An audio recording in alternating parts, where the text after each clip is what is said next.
Welcome to Miami Valley Skeptics, episode 35. Hello, I'm your co-host, Brad. And this is Matt. And that is all. Just two of us today. Hi, Brad. Hi. How's life? Okay. You guys probably heard me coughing in the last couple episodes because I had bronchitis, as it turns out. But I am fine now. My throat's a little bit scratchy, so if I sound hoarse, that's why. Hopefully next time around I'll be back to my normal self. You sound just fine, Brad. Thank you. That beautiful raspy voice. So Jacob and Eric are on vacation this week, so it's just Brad and Matt, and we're going to have a fun show. Before we get into this church I happened to visit last Wednesday called the Solid Rock Church. I don't know if I should I say the name? Yeah, of course. Yeah. We're going to get sued? No. Well, they followed us on Twitter. And they actually, if you look on our Facebook page, I posted a link where they kindly advertised our podcast for us. Which is really funny. It was an accident, though, I'm sure, right? It was on their Twitter feed, and because they're following us now, I think it just, I don't know if it is randomly, whatever. Was it on the main page? It was on the front page, right, when you go there. Yeah, I know you sent a screenshot, but I couldn't remember. Well, before we get into that, I just want to remind everybody that July 10th, 11th, and 12th is the annual Secular Student Alliance National Convention, and we're going to be there broadcasting a special episode. Also, we will be broadcasting from the Kentucky Free Thought Convention on May 30th. That's going to be exciting. Matt Dillahunty is going to be speaking there. Dan Barker, a lot more people, tons of speakers there, and we're going to nab a few of those, hopefully, and talk to them. And the day before the convention, they're having an Ask an Atheist panel, where all these people come up. You can ask them whatever is on your mind, which is going to be really exciting. If you want to register for the Kentucky Free Thought Convention, go to kyfreethoughtconvention.com and come and hang out with us and support your local free thought organizations. But let's not forget, on May 7th is the National Day of Reason, which was a response to the National Day of Prayer. Check with your local free thought group. A lot of them are doing stuff. I know Free Thought Dayton has a big event they do every year. We're going to South Park Tavern at 7 o'clock p.m., I believe. So we're going to celebrate being reasonable by getting wasted. No. I'm going to drink Diet Coke while I'm there. Oh, okay. Well, that's fine. That's fine. Also, I want to remind everybody there is no episode next week. So we will be here the week after that, and that's going to be a very special episode. Do you know why that's going to be special, Brad? Tell me. We had unprecedented access, granted, invited, mind you, not uninvited, to the Creation Museum. Dr. Georgia Purdom was kind enough to sit down with us for an in-depth interview. She opened up to us about what she believes, why she believes it. I think she was very comfortable talking to us. The first of its kind for Answers in Genesis. Yeah, we're the first secular podcast they've ever invited to come down and interview one of their public spokespeople. Exactly. So that's May 18th. Don't miss it. So we're going to take a break next week, but then join us on the very first episode back for Dr. Georgia Purdom. Okay. So do you know where I was last Wednesday? I already told you. Solid Rock Church. Okay, let me tell you this story.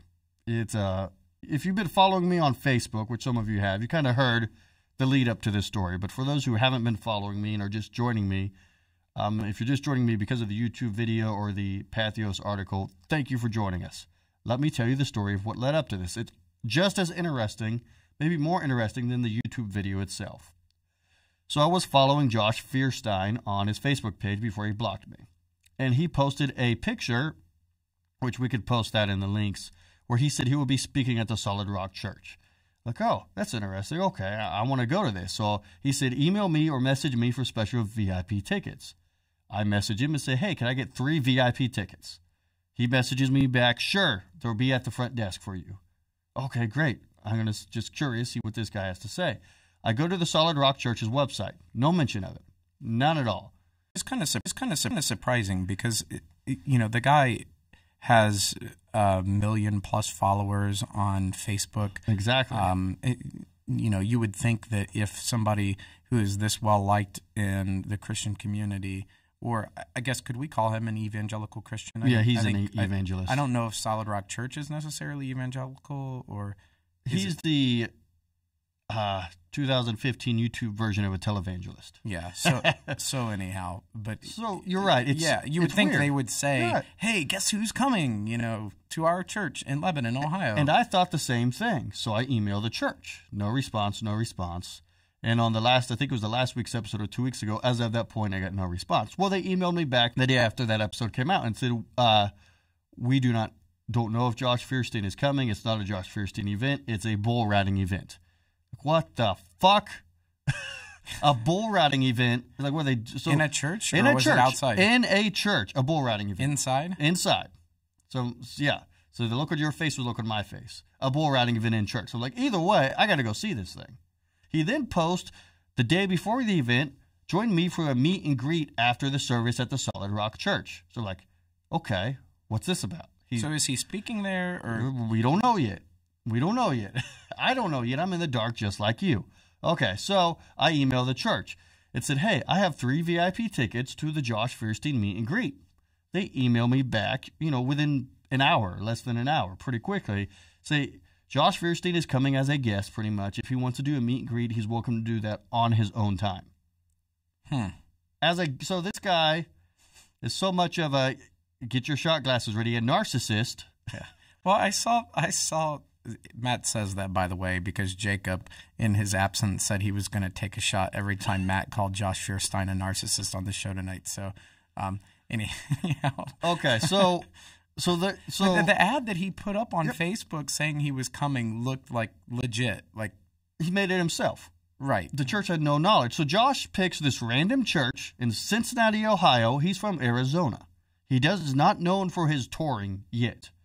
So he picks a random church in Cincinnati, Ohio that he just wants to come sit down in and sit in the audience. And I have VIP tickets to watch him sit in the audience. Wow. So I go to the event. And my friend Adam Collins goes with me because he has the meet and greet. I want to meet this guy. There's so many questions I want to ask him. And if anyone's seen his Dear Mr. Atheist YouTube videos or any of his freaking YouTube videos for that matter, there's a lot of stuff I want to ask him. So I go to this event. I asked the people at the front desk, so is Josh Feuerstein going to be here? I was told I had tickets because they have like a front desk when you walk in. Okay. So I asked them, do I have 3 VIP tickets? And they say, well, it's open seating, seat wherever you want. We don't know anything about VIP tickets. So why the heck he promised people VIP tickets? The God I don't believe in only knows. And then when I walk into the lobby, the first thing I notice, where normally I guess the pulpit would be, or the first few rows are all taken out, and there's a bullpen. Dirt, fence, an honest-to-God bullpen. And they're actually going to have a real live bull riding session in their church. That's so weird. They have a professional bull announcer come on stage and start describing what he's going to do. The bulls, blah, blah, blah. He says, bull riding is American heritage. My ancestors were bull riders from 1860. Real Americans from 1860 were bull riders. Yeah, I see the look on your face. That look was exactly my look. So they bring out a live bull from backstage, put it in the bullpen, smack it in the face with a few whips as they're trying to get in the bullpen. The pastor gets on the bull, or the pastor's husband, whatever his name, Mr. Bishop. I'll call him Mr. Bishop. He gets on the bull. Then they do a bull riding thing. The guy's on the bull for probably about 2 seconds, gets knocked off. I have a video of this. It's too crazy to believe. On stage in a church, they're riding a bull. There's a whole lot that could go wrong with that. There's so much that could go wrong with that. I hope they have a good insurance policy. So the pastor then, the guy who was riding the bull then gets on stage and starts talking. And he mentions Josh Feuerstein asked if he could come up and give his testimony. Like, oh, okay, so Feuerstein is here. He's going to come on stage and give his testimony very quickly. But it's still, why did Josh Feuerstein randomly pick a church in Cincinnati? He's from Arizona. And then the guy who was riding the bull, who's on stage, says, oh, just to let everyone know, Nightline is here to film a bull riding church service. Nightline just happens to be here. So he came there because Nightline was already going there. not because Nightline was coming with him. Nightline came separately, independently, to film the bull riding event. Right, not to film him. Not to film him. Now, was it Nightline or was it the local news? No, it was officially Nightline. I got confirmation. Okay. It was actually ABC Nightline, national news. Okay. It wasn't local news. They're doing a segment on like mega churches. Okay. And the things mega churches do to attract attention. I don't know. Yeah. The segment isn't airing yet. It's going to air in like a month or so. So pretty dang convenient. Feuerstein picks a random church in Cincinnati, Ohio. That Nightline just happens. It just invites himself, mind you. Invites himself. Well, I mean, anybody can go to a church, but to announce that you're going, yes, as if you were an official guest of the church or a guest speaker or whatever is pretty dishonest. Okay, so Feuerstein gets on stage. His 5-minute testimony turns into a 35-minute sermon. A 35-minute sermon. And then, to top it all off, he takes over the altar call. He decides, I'm doing the altar call, and does it himself.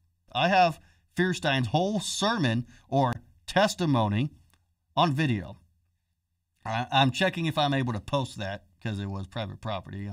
Someone's getting back to me and seeing if there's any ramifications of posting that. But if not, I'm going to gladly post that because it was such an interesting 30-minute testimony. So then he does the altar call.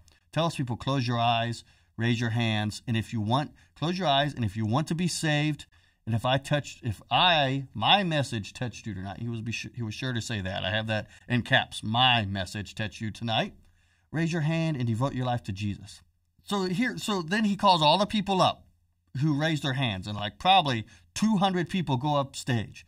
And there's this image of Josh Feuerstein on stage and all these people circling him, raising their hands toward him like he's a flippin' Messiah. And Nightline has it all in HD video. I hope they don't air any of that. Quote here, if you walk out without accepting Jesus, your blood is on your hands, not ours. Heed our warning. How about the guilt and shame? What happened after that was all over? So the service ends. I'm standing in line, and I finally get up there. I say, so how's your ministry going? He says, oh, it's going great. Then I say, well, what about the camera you're supposed to buy? Because on August 2014, he shut down his GoFundMe page for a $30K camera. He shut it down. Some say when it was at $10,000, some say when it's $7,000, some say when it's $25,000. Nobody knows because the page is shut down and you can't access it. Can't you go through like a web archive service to find it? I have not. I would challenge somebody to do that. It'd be interesting if we could actually do that. I don't know. But it's no longer on GoFundMe's website. Okay. But if someone can web archive it, that'd be great because people's requested it and he won't supply it. So I ask him, how's the camera going? He says, I could read his body language at that point. He was uncomfortable, which read into that whatever you will. And then he tells us, says, well, we bought 2 Canon 5D cameras and then I say, well, not the 30K camera. And he says, no. Then he starts saying something about, the Nightline guys over here and points over there. Then I kind of get, moved off stage. Like, oh, nice meeting you, bro. And then, like, the ushers are, like, waving me this way. So I just politely leave. I don't want to cause a scene. Sure. So I got the video, and that's, How much is a Canon 5D? Well, Seth Andrews from The Thinking Atheist, I asked him because he's pretty good about videography. That's what he does in his day job, pretty much. He said the top of the line retail is $2,500. And they're mainly known for still photography. They're not video cameras. No, they can take video, as most other still cameras these days, but they're mainly known for still photography. They're not even known for video cameras. Well, what bugs me about that is that even if he did buy another camera, he still his videos are still done with an iPhone. And this was 6 months ago that the page was closed down. 6 or 7 months ago. August 2014. Yeah, so he's had plenty of time to get to learn how to use the camera and to come up with content. I mean, it seems, maybe he didn't, but it seems abundantly apparent to me that he swindled the poor people who donated their money to him for the Red One camera. Well, I'm not. He swindled them out of their money. I'm not going to say one way or the other because I don't know, but and I would think I will say the facts though. The facts are he still records all of his videos on his iPhone vertically, mind you, vertically. Right.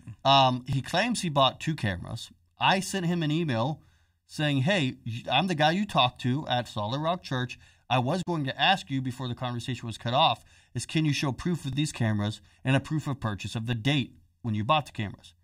Immediately, I was blocked from accessing his Facebook page.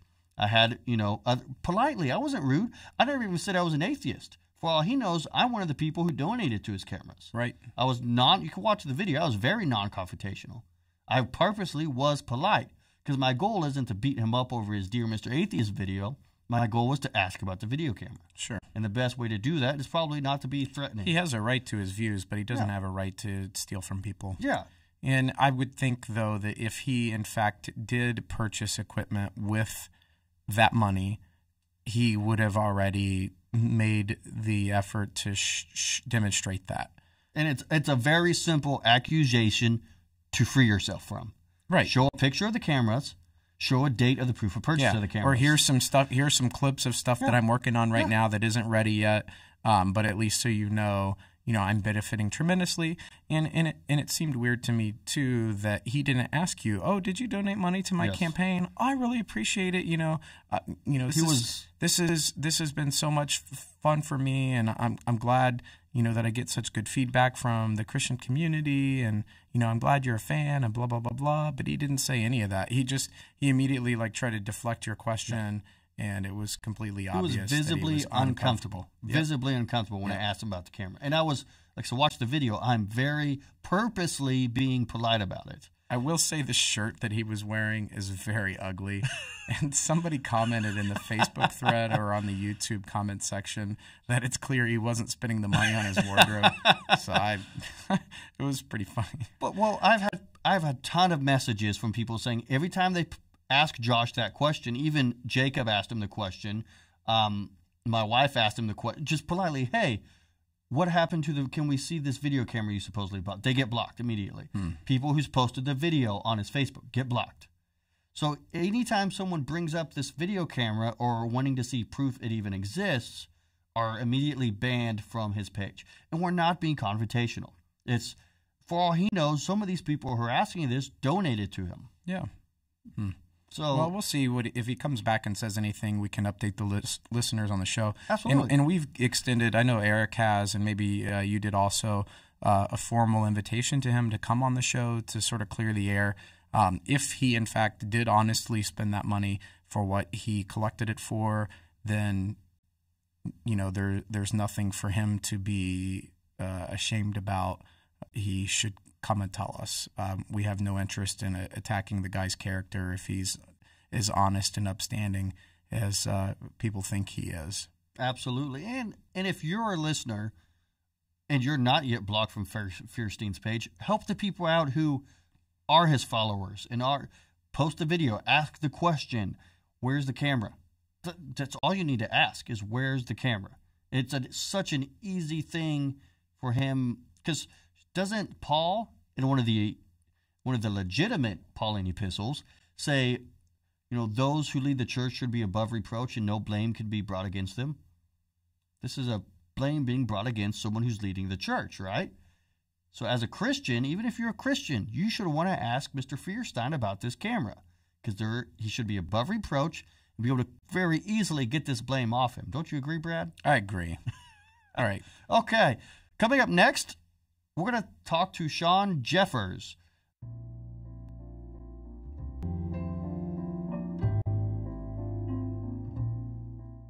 Welcome back to the Miami Valley Skeptics, or the Brad and Matt Show. So, you got to sit down with Shawn Jeffers from Camp Quest. I was very surprised to learn Camp Quest started that way. I assumed it was more of not a local thing, but it seems like it started right here in Ohio. Is that accurate? Well, not exactly. It actually started in northern Kentucky. Well, but when it finally settled into place, it was in Ohio. 2015 is actually the 20th anniversary of the camp. and they're based in Ohio now, as we said, and they're gearing up for camp this summer in 16 different locations now across the country. So it's grown into something quite big, actually. And as you said, I had a chance recently to sit down with Shawn Jeffers, who's the chair of Camp Quest Ohio, and the interview is actually pre-recorded, so when you listen to it, it won't the perspective won't be weird. But he's actually a former Eagle Scout and left the Boy Scouts of America when he came out as being gay and atheist because he knew, according to the Boy Scouts' current policies, he wouldn't be welcome to continue to be a member of their organization and be out about both of those things. And it's obvious in the course of our conversation with each other that he's very passionate about the work that he does with Camp Quest, and I think you'll enjoy the interview. He talks about the history of the camp from its founding, its purpose, and its remarkable impact on the children that are able to attend there. So have a listen. I guess I'm kind of curious about the history of Camp Quest. How did it start? Who started it? Kind of what are some of the historical details surrounding that? Sure. So Camp Quest was started actually by the Free Inquiry Group of Greater Cincinnati and Northern Kentucky, which is a local secular humanist group here in Cincinnati area. And so FIG, the Free Inquiry Group, started in 1991, and it was mainly adults getting together and talking. And I think they started to look for opportunities because several of those adults had children, and we're seeing that their children didn't have the same community that the adults were forming through FIG. And in 1996 was the first year of Camp Quest, and there was about 20 or so students or 20 so campers at the first year of Camp Quest, and 10 to 15 adults, and it was actually at Bulletsburg Baptist Church Camp, which is a couple miles from the Creation Museum in Hebron, Kentucky. And so the first 2 years of Camp Quest were at Bulletsburg Baptist Church Camp. And at the time, there wasn't a specific law in Kentucky that gave Bulletsburg a reason to deny an outside group. It said if you rent, you have to rent equally to everyone. Then the Kentucky legislature actually passed what we kind of jokingly call the Camp Quest law that gave private religious individuals an opportunity to opt out. And this was similar to, I think it was in the 90s was when Dale versus, I think, the Boy Scouts was the Supreme Court decision, where there was similarly a gay scoutmaster who had taken his case to the Supreme Court to argue for being included into the Boy Scouts. And the Supreme Court said the same thing about the Boy Scouts, is that they, as a private organization, even though they maybe accept United Way dollars or accept some public opportunities to be at schools or, camp in public lands or whatnot, that ultimately they were a private organization and had that ability. So that was where our relationship as Camp Quest ended with Bulletsburg Baptist Church. But overall, I think people kind of laugh when they hear that, but it was actually a pretty good, I think, camp relationship. I wasn't around at the time, but from what I understand, they, were kept their distance, but were very nice and cordial to the campers. Then our second camp was Camp Kern, which is a YMCA camp outside, I guess it's Clarksville by Little Miami area, and we were there from 98 to 2002. So it was 4 or 5 years at Camp Kern that they were there. And then in 2002, the Cincinnati Enquirer came and did a story about Camp Quest, and they showed a picture of a child. Oh, that was the next. I'm sorry. They came and did an article just about the camp because they were interested, and the editor at the Cincinnati Enquirer at the time actually said, put that headline on it, "No God Here," and so some board members, since it was a YMCA camp, called and was like, "We're a Christian camp, we can't be renting to atheists," so they discontinued the contract, and I think one of the things that we really stress is that we don't consider ourselves to be an atheist camp. We are a summer camp for the children and families who are free thinkers, atheist, agnostic, secular humanists, however they might define themselves, but who desire for their children a summer camp that's not maybe grounded in religious experiences, but more grounded in science, critical thinking, and building a community. And so we are very careful to not label the children, I think, by that identity that their parents might have. Because several of our campers come from blended families. One parent might be religious, one parent's not religious, or grandparents might be religious. So we make, I think, really try to draw that distinction. And so when the Inquirer wrote that article, No God Here, one, I think it went against the values of Camp Quest, and we tried to argue our case. But also, I think it went against generally the argues of logic, because you can't positively know there's not a God. You can't prove a negative. So I think the article was misleading in a number of ways. Like, actually, the content of the article was actually quite complimentary. The headline that was put on the article was quite misleading. Then we went to Camp Campbell-Guard, which is in Hamilton, Ohio, and we were at Camp Campbell-Guard from 2002, through 2006.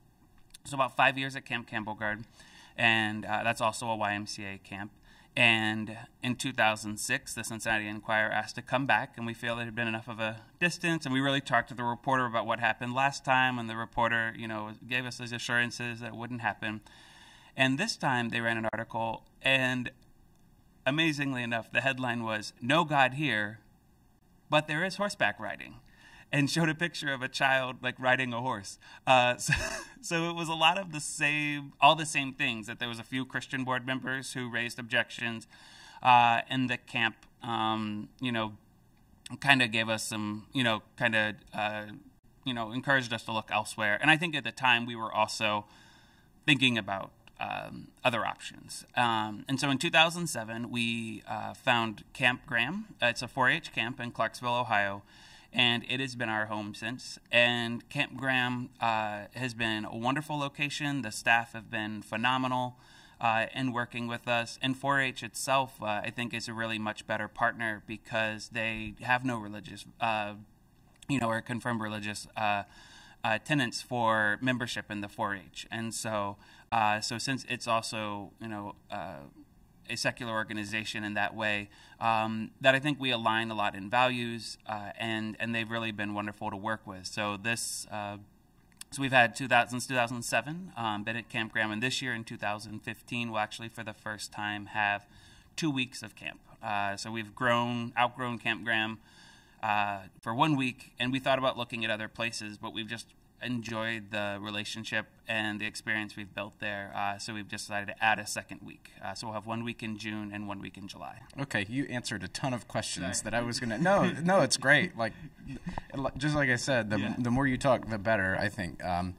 So one of the things that you touched on that I was going to ask you directly is it an atheist camp? And what is your reaction when you hear someone call it that? Have kids who attended the camp called it that, or do parents who send their kids to the camp call it that? Yeah, so I think sometimes atheist camp is, it's a simple slang way sometimes to refer to the camp, but I think when we're much more talking about our philosophy, that I think we really try to ground our philosophy in this idea of encouraging young people, our campers, to be critical thinkers, to really focus on natural wonder as opposed to the supernatural or the things that can't be seen.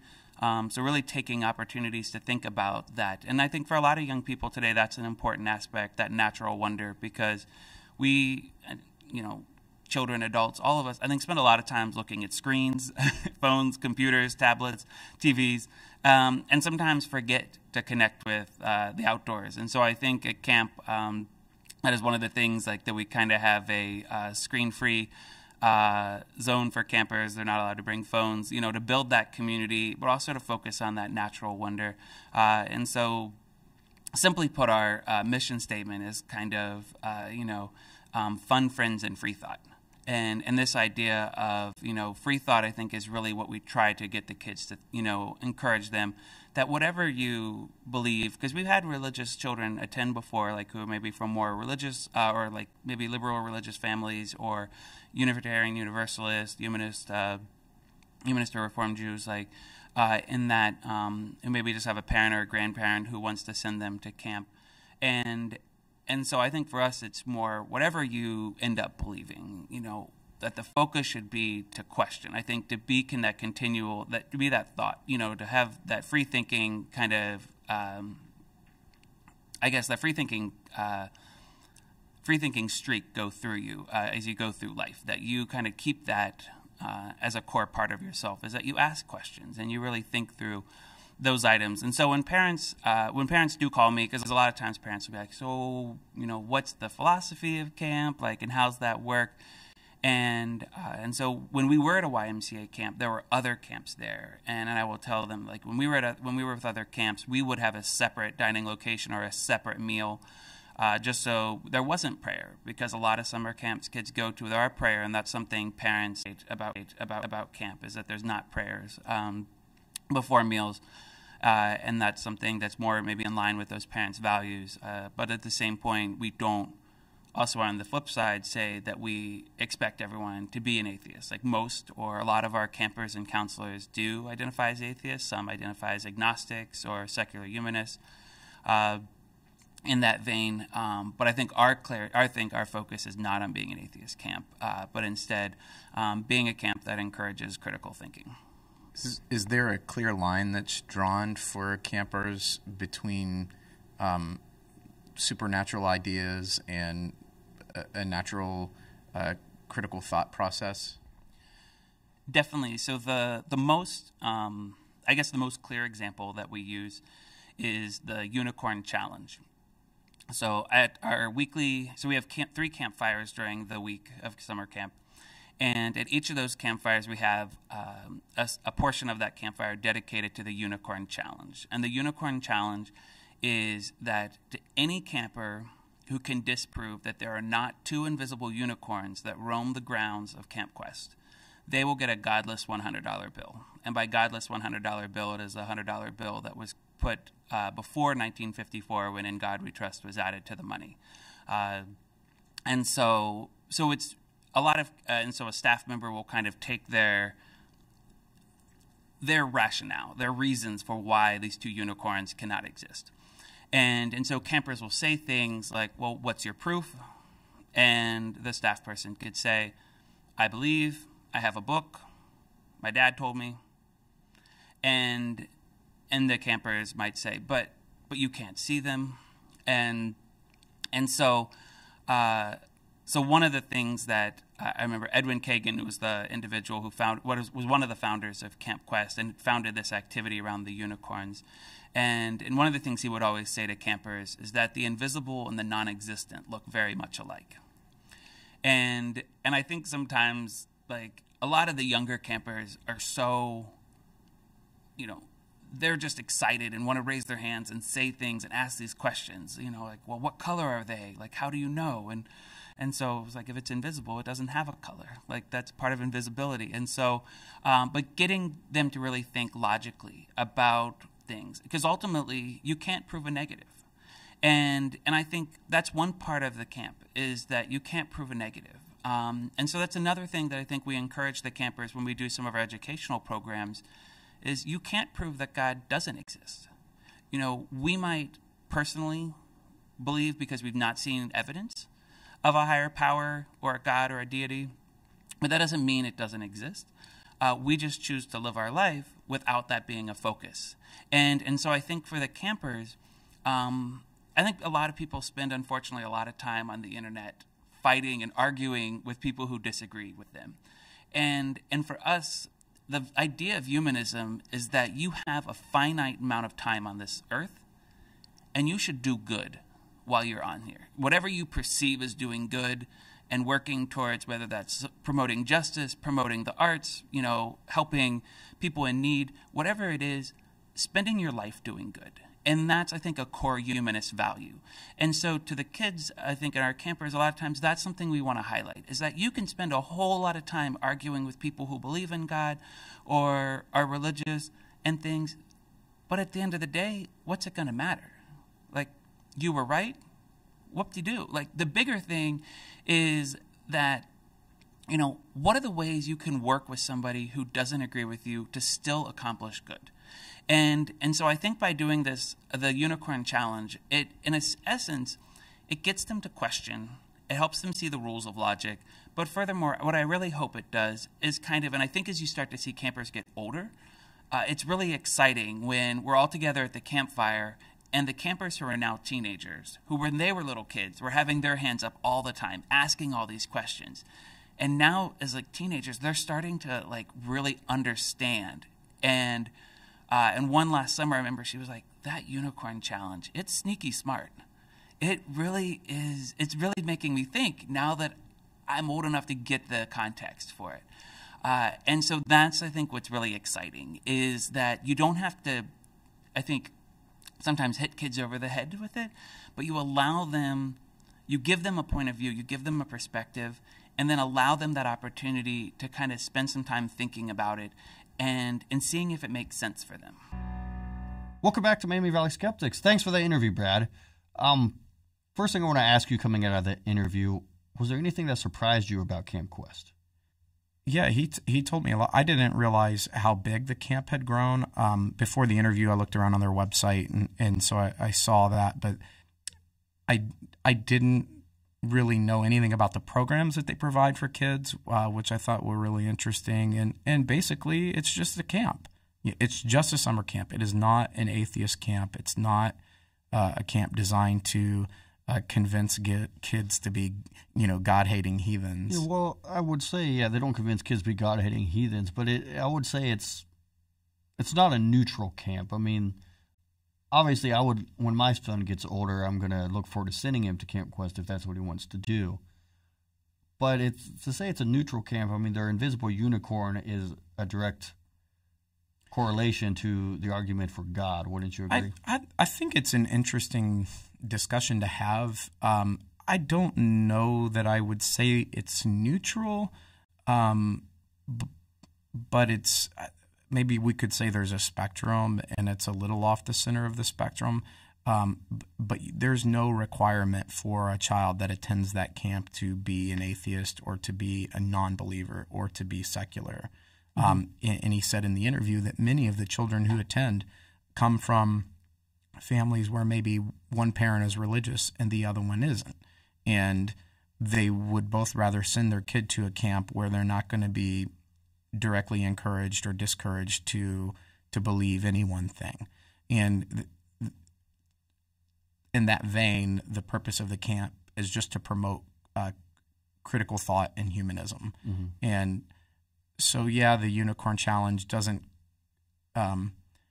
promote belief in God, and the types of questions that kids are trained to ask in that challenge would likely lead them to question the existence of God. The purpose isn't necessarily to directly contradict belief in God. That's just a side effect of asking questions, of being a critical thinker, of approaching things from a scientific mindset and from a secular mindset, that you would be led naturally to the conclusion that there is no way to believe God exists or doesn't exist. It isn't that you would prove that he doesn't exist. It's that you would end up in the, well, there's no way to know camp. Yeah, I think it's a great exercise in critical thought, which why I would say a lot of Christians would say it's brainwashing the children not to believe in God, because they get those two mixed up quite often. Well, I think it's funny that he mentioned about how there are a lot of kids that come to that camp, and maybe they are from atheist families, and they're already ready to say that God doesn't exist. Yeah. But then when they get asked about Santa Claus, they're like, "Oh yeah, Santa Claus definitely exists." I mean, but it points to a larger issue with people, that people want to believe what they want to believe, and they may exercise critical thought in certain categories of their life, but then shield themselves from critically examining their most cherished beliefs. So they might think critically about Buddha, or they might think critically about ghosts or some other supernatural idea.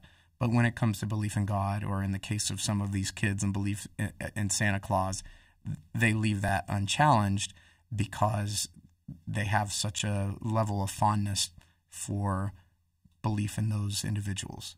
Yeah, I think, and that's a good detection of confirmation bias, and it's good for these kids to challenge themselves in that at such a young age. And I always tell people, because I get asked this quite often by mainly Christians or believers, is how would it make you, how upset would it make you, or would it make you angry if your son became a Christian or a Baptist? It's usually Baptist is what I get asked, because Baptists always ask me this. And I tell them, it's not so much what he believes, if it's why he believed it. If he can display that he came to this conclusion or this belief system through good reasoning, then it wouldn't upset me. It's if he comes to it through bad reasoning, because I think our job should be to teach them how to think, which is what I think the Unicorn Challenge at Camp Quest does. Right, and that's just a small part of the camp. That's something they do. They have that group discussion. I think he said 3 times during the course of the week at camp. During the bonfires they have. Right, so it doesn't make up a huge portion. But I liked that the majority of the camp activities were just normal camp activities, archery and swimming and horseback riding and, that kind of thing. And he talked about camp being, sort of a magical experience for kids. And anybody, I think, who's gone to a summer camp can relate to that. And I know that you were involved with a church camp, and maybe you can talk about what positive experience you had aside from, the religious elements of it, but how was it transformative for you as a kid?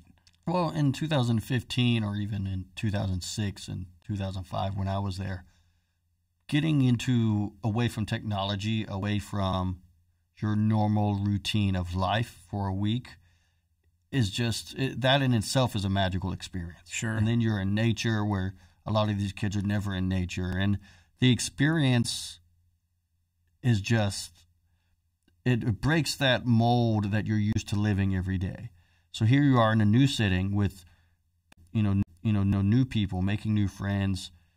You're already emotional, and that's where Christian camps almost get you. Yeah. But the difference with Camp Quest is at the end of the week they're not doing altar calls. Yeah, I'd never had that experience. I didn't go to any church camps. I did go to, they weren't camps, but they were like a secular, not secular, but Miami University hosted a couple of summer programs for high school students. One was called Junior Scholars Program that lasted for 6 weeks, where college students would go and take courses during summer semester that I did. And then another one was called Summer Honors Institute, which was for advanced sophomores. And my experience there was much like what Shawn talked about, where, you get there, you don't know any of the other kids, they don't know each other, you're under so much social pressure during your normal life from kids that you go to school with, from your parents, from people in your church, if you go to church, maybe from people that you work with if you're a teenager and you work, that it's really freeing to go and be surrounded by complete strangers in a fun environment, because they have no expectation for you whatsoever beyond just being a nice person. And so you can be who you really are without being judged by anyone. And I think it creates an environment where it's easy for kids to make friends really quickly. And if you grow up a secular kid in our area, you're in the minority big time. It's quite possible, if you're from a small school, that you might be the only kid that's raised in a secular family. And so there's a sense of community that other kids who are religious have with each other that you are missing. And if Camp Quest can provide that to these kids, I think that's awesome.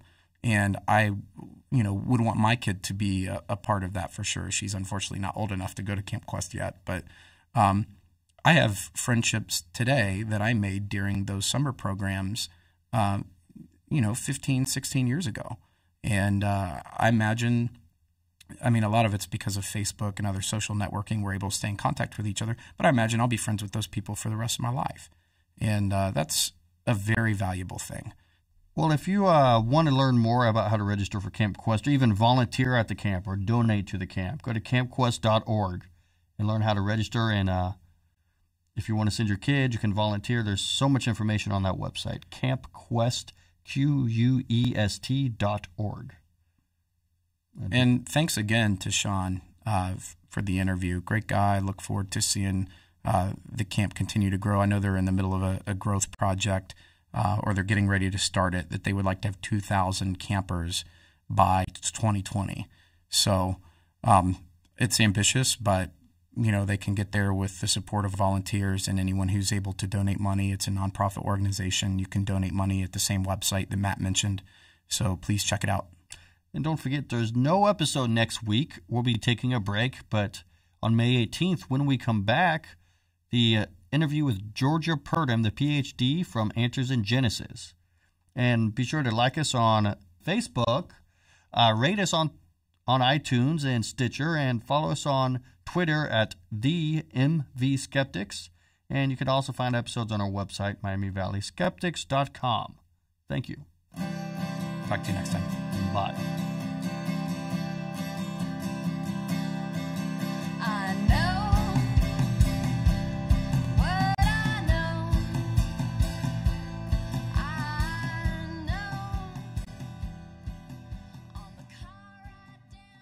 The hosts of this podcast are members of Free Thought Dayton, a secular community group located in the Miami Valley of Ohio. You can find out more.